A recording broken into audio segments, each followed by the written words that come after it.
हमारा सबसे बड़ा प्रॉब्लम ये होता है जब बात होती है तालीम की। हम ये कहते हैं कि हमारा जो निसाब है, करिकुलम है, बहुत पुराना हो गया है। जदीद खतूत पे उसको इस्तेमाल करने की ज़रूरत है, उसमें मॉडर्नाइजेशन की ज़रूरत है।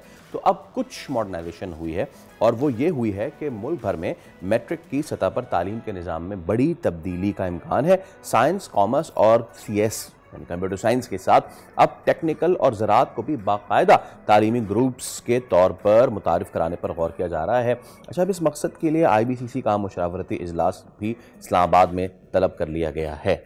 बिल्कुल, और इसमें होगा कुछ इस तरह से कि इजलास में ये सवाल भी आएगा सामने कि मैट्रिक या टेक्निकल या फिर जो ज़राअत पढ़ने वाले तलबा हैं, इनके लिए इंटर और फिर प्री मेडिकल, जैसे हम आगे जाते हैं तो प्री मेडिकल करते हैं, प्री इंजीनियरिंग करते हैं या कंप्यूटर साइंसेज में कर रहे होते हैं, तो फिर ये बच्चे आगे जाकर क्या स्टडीज़ को फॉलो करने जा रहे होंगे और उसको किस तरह से अलाइन किया जाएगा ताकि कोई भी बच्चा जो कि कॉमर्स या फिर साइंसेज और आर्ट्स से निकलकर इस फील्ड में आता है, ज़राअत की जानिब आता है, टेक्निकल स्टडीज़ की जानिब आता है, तो फिर उसे आगे जाके ग्रेजुएशन की डिग्री तक के लिए पूरा वो एक स्टडी सिस्टम चाहिए ताकि कोई बीच में ब्रेक ना लगे उसकी स्टडीज़ को। माहिर तालीम कासिम अली शाह हमारे साथ मौजूद हैं, उनसे बात करते हैं। अस्सलाम वालेकुम कासिम साहब, और बहुत शुक्रिया आपके लिए।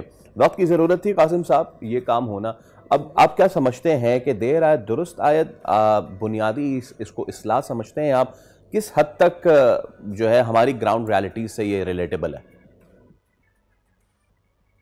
जी अस्सलाम वालेकुम जी, मैं उम्मीद करता हूँ आप खैर-ओ-आफियत से होंगे। जी बिल्कुल, ये बड़ा ही एक खुशाइन इक़दाम है कि हमारी तालीम के निज़ाम में ज़राअत और एग्रीकल्चर के हवाले से कुछ निसाब में शामिल किया जाए। बल्कि मैं ये भी कहूँगा कि हमारे वो सब बच्चे जो कॉलेजेस में पढ़ते हैं, स्कूल्स में पढ़ते हैं और बिलख़ुसूस यूनिवर्सिटियों में आ जाते हैं, वो अगर जाके देखें तो उनकी अपनी कोई ना कोई ज़रई ज़मीन होगी। और आज अगर किसी के पास 1 एकड़ ज़मीन भी होती है और वो मॉडर्न जो एग्रीकल्चर है उसकी तरफ जाता है, तो यकीन कीजिए बहुत सी डिग्रियाँ लेने से बेहतर है वो 1 एकड़ पे किसी ऐसी चीज़ को काश्त करे जिससे उसकी अर्निंग एक नौकरी करने वाले से बेहतर हो। तो ये पोटेंशियल इस मुल्क की ज़मीन में मौजूद है और गवर्नमेंट अगर इस तरह के इक़दाम ले रही है तो मैं हाईली अप्रिशिएट करता हूँ। ठीक है। अच्छा, आम तौर पर हम पाकिस्तान में ये बात कर रहे होते हैं कि बच्चे जो हैं उनको आउट ऑफ द बॉक्स नहीं पढ़ाया जा रहा होता है। अब वोकेशनल स्टडीज़ की जब हम बात करेंगे या हम टेक्निकल स्टडीज़ की बात करेंगे तो क्या इस रुझान में भी इजाफा हो जाएगा कि लोग अपने या बच्चे जो हैं अपने एक्सपीरियंस से, अपनी लर्निंग से आगे बढ़ सके? And at the same time क्या ये डर मज़ीद पैदा हो जाएगा कि बस जो सिस्टम में सीख लिया उसको आगे ऐसे ही बढ़ाना है, हम किसी भी तरीके से जो एक कागजी तरीका है बच्चों को पढ़ाने का उससे आगे निकल कर प्रैक्टिकल की जानिब जाएंगे?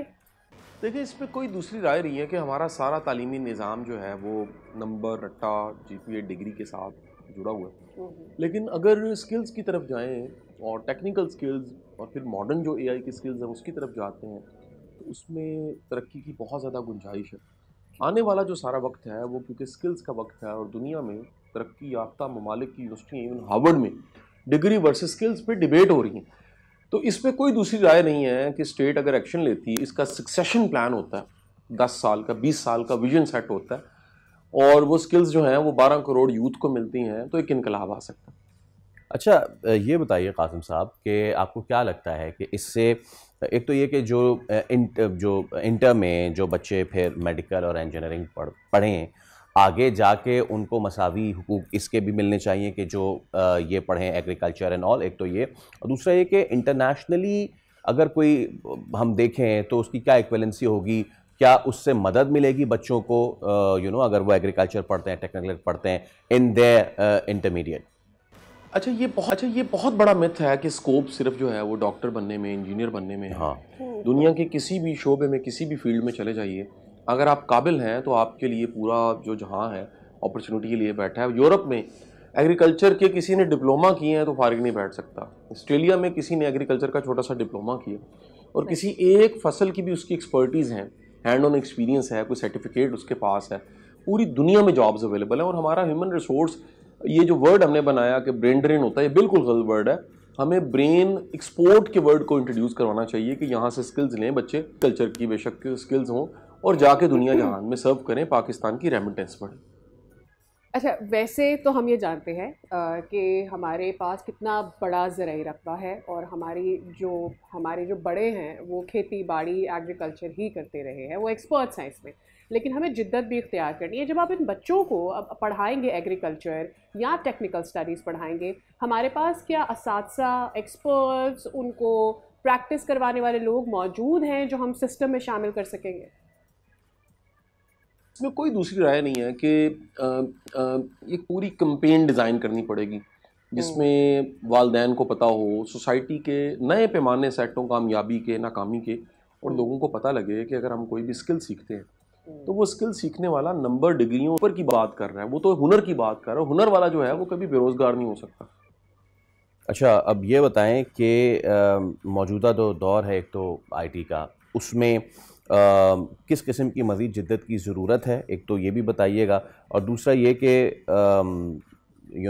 ज़राई मुल्क है हमारा, यहाँ पे एग्रीकल्चर पढ़ाना बहुत अच्छा इक़दाम है, बट द थिंग इज़ कि क्या हमारे पास जो क्वालिफाइड टीचर्स हैं इसके इस लेवल पे, not on the university level but इस लेवल पे हमारा निज़ाम वो है या उसको बनाने की ज़रूरत फिर पड़ेगी पहले?